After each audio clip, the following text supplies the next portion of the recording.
Smilers. You are walking through a long yellow corridor, the carpet damp beneath your feet, the hum of fluorescent lights pressing into your skull. Then you see them, two faint dots of light in the far darkness, hovering at roughly head height. They do not move. They do not blink.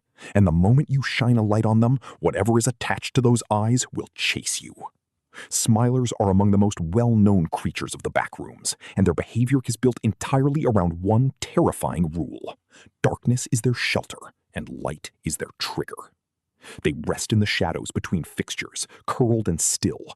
Survivors describe their faces as stretched into an expression that resembles a grin, which is where the name comes from. The safest way to handle a smiler is to avoid illuminating it, but that becomes nearly impossible the longer you wander, because the Backrooms has a way of making you desperate for light. Skin stealers.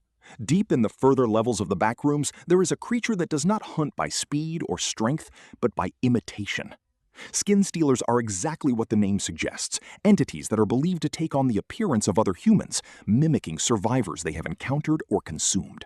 Reports from fictional Backrooms lore describe meeting someone familiar in the corridors, someone who looks completely normal, speaks in a normal voice, and even knows things they should know.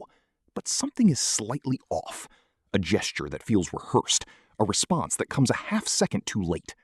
The skin stealer is a concept rooted deeply in the fear of the uncanny valley, that unsettling space between real and fake, where the brain knows something is wrong but cannot immediately explain why. Their danger is not just physical. It is the paranoia they create, making survivors distrust everyone around them. The Facelings.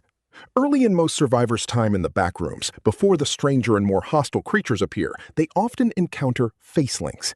These are humanoid figures, dressed normally, moving through the corridors with calm and seemingly purposeful steps. The feature that defines them is immediately obvious. Where a face should be, there is simply nothing. Smooth, blank skin from forehead to chin. They do not react to survivors in most accounts. They do not stop or acknowledge that anyone is there. They simply continue on, as if they have somewhere to be. The prevailing interpretation in Backrooms lore is that facelings are harmless, perhaps remnants of something human or constructs of the space itself. But the unease they produce is real and consistent. There is something in the human brain that reads a human shape and immediately looks for the face. Finding nothing there leaves a specific kind of dread that is hard to shake. The entity known as the Windows. There are certain entities in Backrooms lore that are less creature and more phenomenon. Windows is one of them, described not as a physical body but as a presence that appears as a dark shape visible through glass panels or reflective surfaces. Windows seems to observe rather than act. Survivors report seeing a tall figure watching them from behind a window in a room they cannot access, or reflected in a mirror where it should not be. It never appears to move when watched directly, but the position shifts between glances. Some accounts describe it as almost curious, like it is studying the survivors rather than threatening them. The fear it generates is entirely psychological, the sustained creeping awareness that something is watching you and has been for longer than you know. The partygoers. Imagine walking into a room that looks like an abandoned birthday party. Deflated balloons, cake rotting on a table, streamers hanging limp from the ceiling. Then you hear something moving in the corner. Partygoers are creatures that inhabit the party-themed levels of the Backrooms, particularly areas resembling children's venues and celebration halls. They appear vaguely humanoid, but wrong in proportion, with oversized heads and wide, painted-looking expressions. What makes them particularly unsettling is that they seem to belong to the environment, as if the space was made for them and not for any wandering human. They are attracted to noise and activity, which turns the naturally anxious behavior of lost survivors into a liability. The more distressed someone becomes, the more likely a partygoer is to take notice. The Hounds. Some entities feel almost familiar, borrowed from the real world and made wrong. Hounds resemble dogs in general shape, 4 legs, roughly dog-sized, moving with animal speed and purpose. But the resemblance ends quickly.